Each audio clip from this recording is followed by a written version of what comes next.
शादी या सजा। रात के 9 बज रहे थे। सास और ननद अमृता को देख रही थी और अमृता उनकी आंखों में देखकर डर से थर थर कांप रही थी।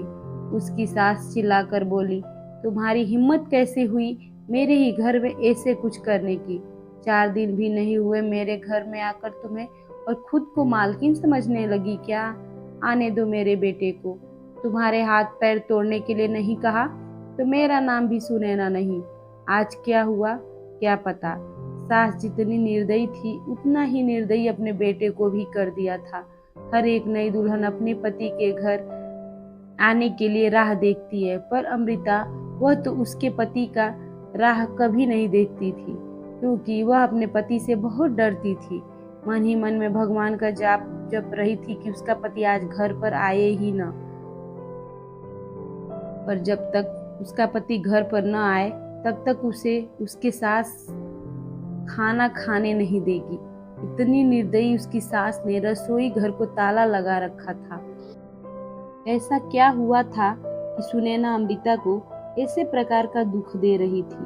और अमृता के पति मतलब अजय का ऐसा क्यों स्वभाव था कि नई दुल्हन होकर भी वो अपने पति का राह नहीं देखती थी? अमृता की शादी अजय से 5 महीने पहले हुई थी। अमृता के माँ बाप नहीं थे। 12वीं की पढ़ाई होते ही उसके चाचा चाची ने उसकी शादी करवा दी। अमृता की जिम्मेदारी से उसके चाचा चाची मुक्त हो गए। उसकी चाची ने उसकी शादी के बाद के त्योहार भी नहीं मनाए। उसे 4 दिन के लिए मायके में त्योहार मनाने के लिए बुलाया भी नहीं। उसकी शादी करके जिम्मेदारी से मुक्त हो गए बस। अमृता के ससुराल में उसकी सास सुनैना, पति अजय और ननद मोनिका, जिसकी शादी पक्की करके सगाई कर दी थी। छोटा सा परिवार था। सुखी और शांतिपूर्ण गृहस्थी का सपना लेकर अमृता इस घर में आई थी, पर सपना तो सपना ही होता है। हर सपना सच होना कम मुमकिन होता है। उसकी भी सुखी गृहस्थी का सपना तो सपना ही रह गया। अमृता की उम्र 18 की पूर्ण हो गई थी और अजय 30 का था। दोनों के बीच में 12 साल का अंतर था। सास सुनैना ने अमृता के लिए 10 नियम बनाए थे। सुबह 4 बजे उठकर पूरे घर की सफाई करना, बाद में नहाकर भगवान की पूजा करने के बाद रसोई में जाना, हमेशा सर पर पल्लू रखना, सबसे पहले खाना न खाना, मतलब सबके खाने के बाद ही अमृता खा सकती थी। ऐसे और भी कितने नियम कायदे सुनैना ने अमृता के लिए बनाए थे। अमृता को यह नियम पालन करने ही पड़ते थे, पर अभी उम्र ही क्या थी उसकी। उस वक्त उसके हाथ से अगर भूल हो भी जाती तो उसका पति या उसकी सास या फिर उसकी ननद उसे सजा देते ही देते थे। उसे मारने की भी कोई कमी नहीं रखते थे। उससे 5 साल बड़ी ननद मोनिका उस पर हाथ उठाने के लिए आगे पीछे भी नहीं सोचती थी।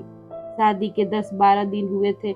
हर रोज अजय 8 बजे तक आ जाता था, पर उस दिन 10 बज गए थे तब भी अजय आया नहीं था। अमृता को बहुत जोर की भूख लगी थी। उसने खुद के लिए थाली बनाई और रसोई में खाने के लिए बैठी। अभी पहला ही निवाला मुंह में डाल रही थी कि तभी उसकी सास ने देख लिया। उस पर उसकी सास बहुत चिल्लाई। वो अमृता से सहन नहीं हुआ। तभी अमृता बोली, वह अभी तक आए नहीं, मुझे बहुत तेज से भूख लगी थी इसलिए खाने के लिए बैठी। सास कुछ बोलने वाली थी तभी मोनिका आगे आई और अमृता को चाटा मार दिया। तुम्हारी हिम्मत कैसी हुई मेरी माँ के सामने बोलने की? तुम्हारे घर में तुम्हें खाना नहीं मिलता था क्या? मेरा भाई तुम्हारा पति है, उसकी राह नहीं देख सकती क्या? अरे औरतें अपने पति के लिए क्या क्या नहीं करती हैं। उतने में सास बोली, रहने दे मोनिका, क्यों इसको संस्कार सिखा रही हो? माँ बाप तो रहे नहीं और चाचा चाची ने ऐसी लड़की हमारे पल्ले बांध दी। रहने दे, तू चल बाहर, मैं ही रसोई में ताला लगा देती हूँ। और उसे रसोई से बाहर धकेल कर ताला लगा दिया। अमृता आंखों में आंसू लेकर बस देखती ही रह गई। 11:30 बजे अजय घर आया। तभी सुनैना और मोनिका ने मिर्च मसाला लगाकर अमृता के खिलाफ अजय को भड़काया। वह तो माँ भक्त। इतना ही सुनकर उसने गुस्से में आकर अमृता को थप्पड़ मारा। उसे उस दिन खाना भी नहीं मिला। अभी आज की ही बात ले लो। अमृता रसोई घर में खाना बनाकर सुनैना और मोनिका को खाना दे रही थी। दोनों हाल में टीवी देखते देखते खाना खा रही थी और इधर अमृता एक एक गरम रोटी उनको परोस रही थी। आज सुबह अमृता को सिर्फ एक ही रोटी उसकी सास ने खाने को दी थी। अमृता को बहुत जोर की भूख लग रही थी, पर अजय तो 10 बजे के पहले आने वाला नहीं था। पर अमृता को भूख सहन नहीं हो रही थी। सास और मोनिका का खाना खाने के पहले, रसोई घर को ताला लगाने से पहले, अमृता ने जल्दी से एक रोटी अपने पल्लू में बांध कर रख ली। जब माँ बेटी का खाना होने के बाद उन्होंने अमृता को बाहर निकालकर रसोई घर पर ताला लगा दिया और दोनों अपने रूम में आराम करने के लिए निकल गई। उसने पल्लू में बंधी हुई रोटी निकाली और रोटी वैसे ही बिना सब्जी के खाने लगी। रोटी खाते खाते उसकी आंखों से आंसू बह रहे थे। उसका स्वाभिमान इस बात के लिए रजामंदी नहीं दे रहा था, लेकिन क्या करे, यह भी उसे समझ नहीं आ रहा था। ठीक उसी समय सुनैना कोई काम के लिए उधर आई और उसने अमृता को रोटी खाते हुए देख लिया। बस फिर क्या होगा, तमाशा चालू हो गया और उस वजह से अमृता भगवान से प्रार्थना कर रही थी कि अजय घर पर आए ही नहीं। क्या पता आज वो आए, क्या करेगा। शादी के बाद इनके ही सामने खाना खाया था, तभी भी थप्पड़ मारा था, पर आज तो रोटी चुरा कर खा रही थी। थोड़ी देर बाद अजय घर पर आया तो अमृता का दिल जोर जोर से धड़कने लगा। डर के मारे पसीने से भीग गई। कुछ ही मिनटों बाद अचानक से अजय का जोर से आवाज आया, अमृता जल्दी बाहर आओ। अमृता डर कर थर थर कांपते हुए बाहर आई। देखा तो सास अभी भी शेर की तरह उसकी तरफ देख कर घुर्रा रही थी। मोनिका भी मन ही मन मुस्कुरा कर देख रही थी और अजय उसकी आंखें खून के जैसे लाल हो गई थी। जैसे ही अमृता अजय के सामने आई, उसने उसके बालों को पकड़कर जोर से धकेल दिया। आह! अमृता बहुत जोर से चिल्लाई। तेरी इतनी हिम्मत हुई कि तू अपने ही घर में चोरी करती है? रुक, तुझे तो मैं अभी दिखाता हूँ। बोलते बोलते अजय ने अपनी कमर का बेल्ट निकाला, अमृता को मारने लगा।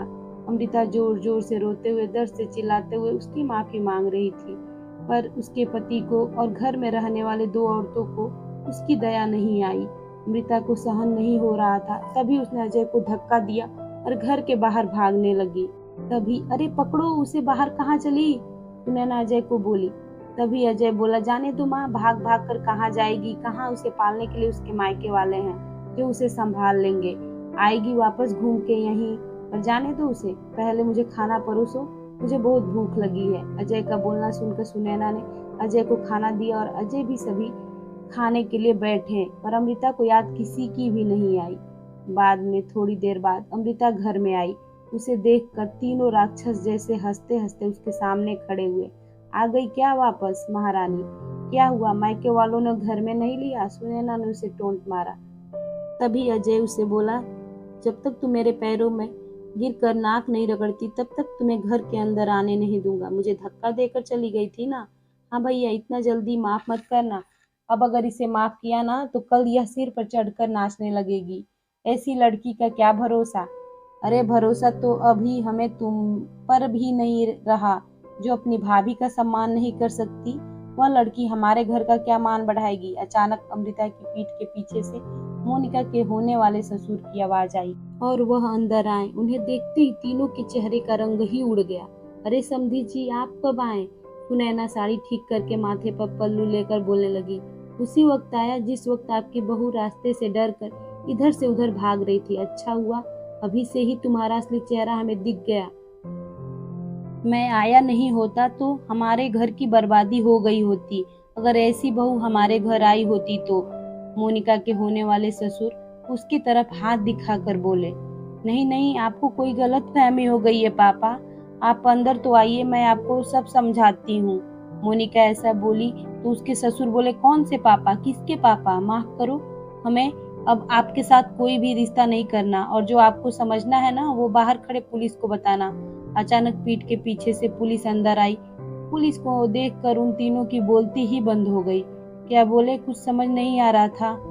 तभी सुनैना नरम आवाज से अमृता को बोली, अरे बहू, छोटी बात पर कोई पुलिस को बुलाता है क्या? छोटी सी गलतफहमी हो गई है ना, और ऐसी छोटी बड़ी परीक्षा हर एक औरत को शादी के बाद देनी ही पड़ती है। यह तो तुम्हारा ससुराल है ना, ससुराल वालों का मान रखना तो तुम्हारा कर्तव्य है बेटा। माफ कीजिएगा सासू जी, मुझे ऐसी परीक्षा देने का कोई शौक नहीं है। मैंने शादी थप्पड़ खाने के लिए नहीं की थी, और यह ऐसा कैसा ससुराल जहाँ मुझे रोटी भी चुरा कर खानी पड़ती थी। आपने मुझे कमज़ोर समझा था क्या? मेरा मायका नहीं है पर मैं कमज़ोर नहीं हूँ। अभी यही संस्कार अपने बच्चों को जेल में देना। अंत में पुलिस ने उन तीनों को पकड़कर जेल के अंदर डाला। मोनिका की ससुराल वालों ने शादी तोड़ दी और अमृता को एक स्वयं सेवक संस्था ने आगे जाने का मार्ग दिखाया। अमृता संस्था के साथ में काम करके लोगों को घर में होने वाली घरेलू हिंसा के बारे में जागरूकता फैलाने लगी। उसने अभी सही मायने में जिंदगी की नई शुरुआत की। तो फ्रेंड्स, आज की ये कहानी आप लोगों को कैसी लगी कमेंट में ज़रूर बताइएगा। और हाँ, लाइक शेयर सब्सक्राइब करना नहीं भूलिएगा। कहानी सुनने के लिए बहुत बहुत धन्यवाद।